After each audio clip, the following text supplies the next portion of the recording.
동그라미 5. 십재앙. 십재앙은 바로를 굴복시켜 이스라엘 백성의 출애굽을 허락하도록 하기 위해 하나님께서 내리신 재앙입니다. 바로는 지팡이가 뱀이 되고 손이 나병에 걸리고 하수가 피가 되는 3대 기적을 보고도 하나님 앞에 굴복하지 않습니다. 출애굽기 7장 14절부터 11장 10절을 보면 바로의 마음이 완강하여 모세가 일으킨 하나님의 3대 기적을 보고도 이스라엘 백성 보내주기를 거부하자 하나님은 10가지 재앙을 내립니다. 하나님이 바로에게 내린 10가지 재앙은 앞으로 예수님이 이적과 권능으로 선민을 구원할 것을 예시한 것입니다.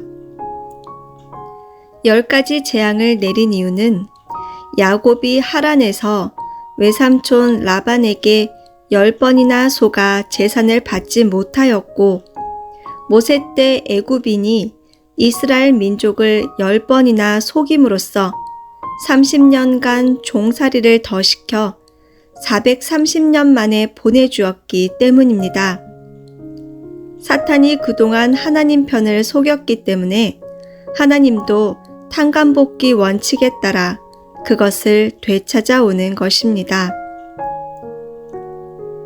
바로에게 내린 십재앙. 첫 번째 재앙은 지팡이로 하수를 치니 피로 변한 것입니다. 출애굽기 7장 14절에서 22절을 보면 바로가 지팡이로 뱀이 되게 하는 기적을 보고도 이스라엘 민족을 보내주지 않자 하나님이 모세를 불러 뱀이 되었던 지팡이로 하수를 쳐서 물이 피로 변하는 재앙을 내리라고 하십니다. 그 말씀을 들은 모세가 아론과 함께 바로에게 가서 지팡이로 하수를 치니 그 물이 피로 변했습니다. 물에서 악취가 나니 애굽 사람들은 물을 마시지 못해 살 길이 없습니다. 거기에다 애굽의 술객들도 그것을 흉내내어 그같이 하니 바로는 마음이 강팍해져 이스라엘 민족을 보내주지 않았습니다. 두 번째 재앙은 강과 운하와 못에서 개구리들이 땅으로 올라온 것입니다. 출애굽기 8장 1절에서 15절을 보면 하나님이 모세에게 바로 앞에서 수많은 개구리가 하수에서 올라오는 재앙을 내리라고 하셨습니다. 모세가 아론을 데리고 바로에게 가서 지팡이 잡은 팔을 물 위에 펴니 개구리가 올라와서 온 애굽 땅을 덮었습니다. 바로는 개구리를 거두어 주면 이스라엘 백성을 보내주겠다고 약속합니다. 모세가 하나님께 간구하여 개구리를 모두 죽게 했습니다. 그래도 바로는 이스라엘 민족을 보내주지 않았습니다. 세 번째 재앙은 지팡이를 들어 땅에 티끌을 치니 모두 이가 된 것입니다. 출애굽기 8장 16절에서 19절을 보면 여호와께서 모세에게 아론으로 하여금 지팡이로 티끌을 치도록 하여 바로에게 티끌이 이로 변하는 재앙을 내리라고 하셨습니다.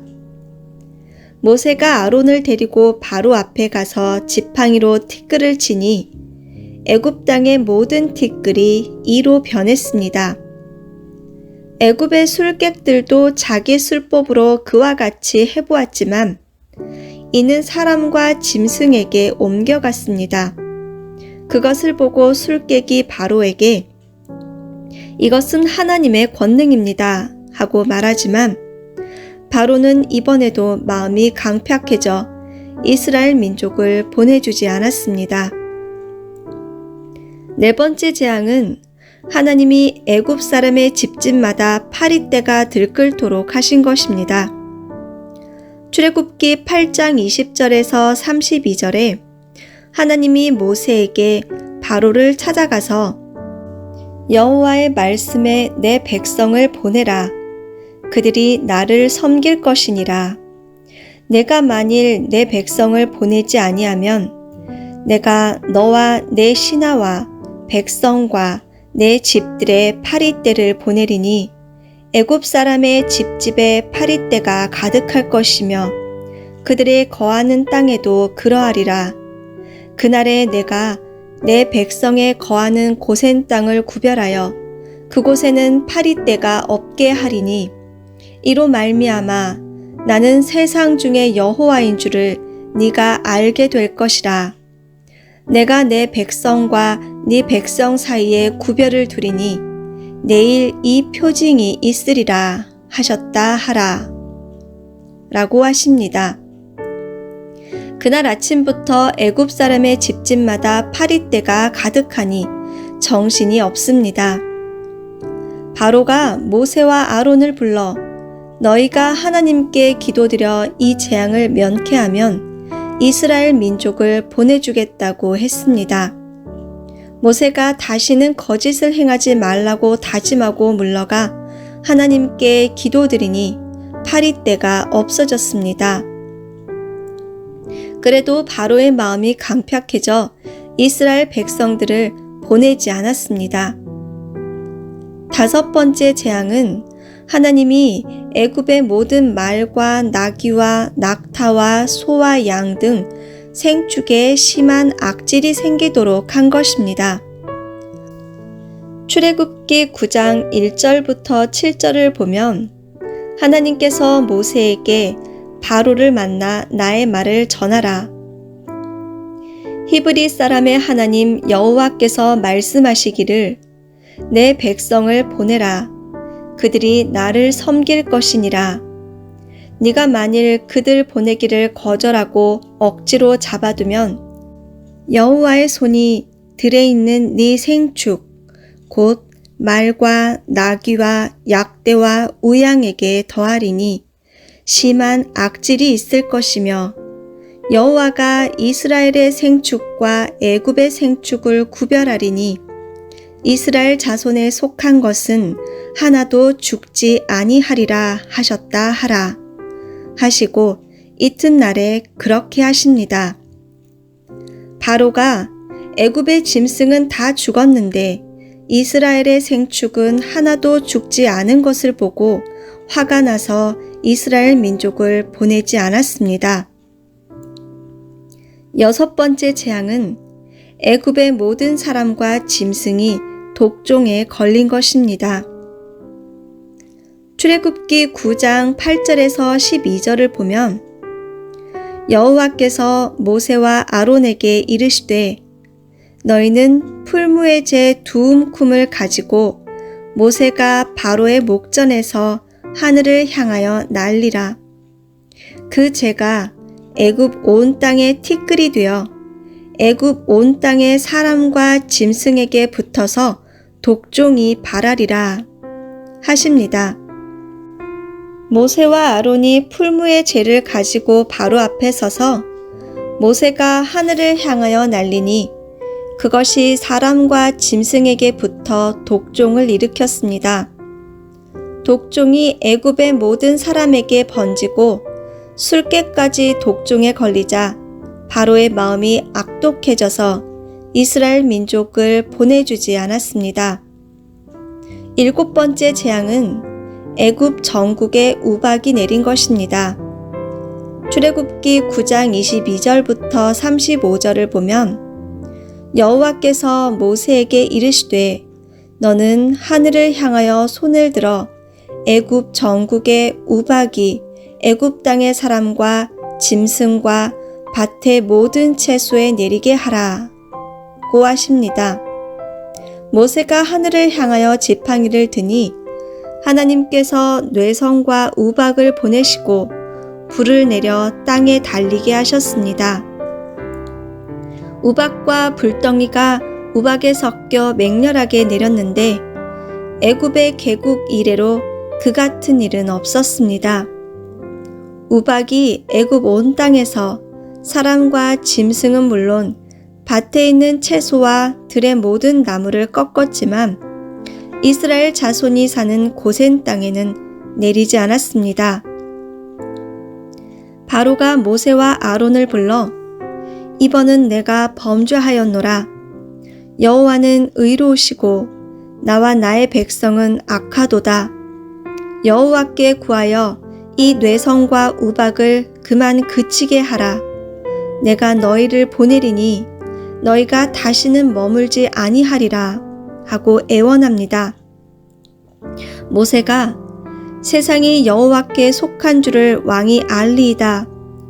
그러나 왕과 왕의 신하들이 여호와 하나님을 아직도 두려워 아니할 줄을 내가 아나이다 하는 말을 남기고 바로의 성을 떠나서 여호와를 향하여 손을 펴니 뇌성과 우박이 그치고 비가 내리지 않았습니다. 모세가 예상한 대로 바로는 이스라엘 자손을 보내주지 않았습니다. 8번째 재앙은 메뚜기가 우박 피해를 입지 않은 모든 식물을 뜯어 먹은 것입니다. 출애굽기 10장 12절부터 20절을 보면 내 손을 애굽 땅 위에 들어 메뚜기로 애굽 땅에 올라와서 우박에 상하지 아니한 밭의 모든 채소를 먹게 하라 하시는 여호와의 말씀을 듣고 모세가 애굽 땅 위에 지팡이를 드니 여호와께서 동풍을 일으켜 밤낮으로 불게 하셨습니다. 그 바람이 메뚜기를 불러들여 애굽 땅이 온통 메뚜기로 뒤덮였고 애굽 전역에서 우박에 상하지 않은 밭의 채소와 나무의 열매를 먹어치웠습니다. 그리하여 푸른 것은 찾아볼 수 없게 되었는데 그 피해는 전무후무한 것이었습니다. 다급해진 바로가 모세와 아론을 불러 내가 너희 하나님 여호와와 너희에게 득죄하였으니 청컨대 나의 죄를 이번만 용서하고 너희 하나님 여호와께 구하여 이 죽음만을 내게서 떠나게 하라고 애원합니다. 모세가 나와서 하나님께 기도하니 이번에는 하나님이 서풍을 강하게 불게 하셔서 메뚜기를 홍해에 몰아넣었습니다. 애굽에 메뚜기가 한 마리도 남지 않았는데도 바로는 다시 하나님에 대한 반감이 생기면서 마음이 강팍해져 이스라엘 자손을 보내지 않았습니다. 9번째 재앙은 애굽 땅을 캄캄한 흑암으로 만든 것입니다. 출애굽기 10장 21절에서 27절을 보면 하나님이 모세에게 하늘을 향하여 네 손을 들어서 애굽 땅 위에 흑암이 있게 하라. 곧 더듬을 만한 흑암이리라 하셨습니다. 모세가 그 말씀을 따라 하늘을 향하여 손을 드니 3일 동안 애굽의 온 땅이 사람도 알아볼 수 없는 흑암으로 변했습니다. 그러나 이스라엘 백성이 사는 곳에는 광명이 있었습니다.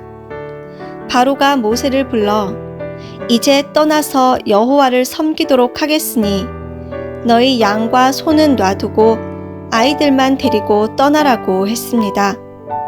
그 말을 들은 모세가 왕이라도 우리 하나님 여호와께 드릴 희생과 번제물을 우리에게 주어야 하겠고 우리의 생축도 우리와 함께 가고 한 마리도 남길 수 없으니 이는 우리가 그 중에서 취하여 우리 하나님 여호와를 섬길 것임이며 또 우리가 거기 이르기까지는 어떤 것으로 여호와를 섬길는지 알지 못함이니이다 하고 반발했습니다. 바로가 또 마음이 강팍해져 모세의 말을 들어주지 않고 다시 내게 얼굴을 보이면 죽여버리겠다고 하면서 모세를 쫓아냈습니다. 마지막 10번째 재앙은 애굽 족속의 장자와 가축에 처음 난 것을 죽인 사건입니다.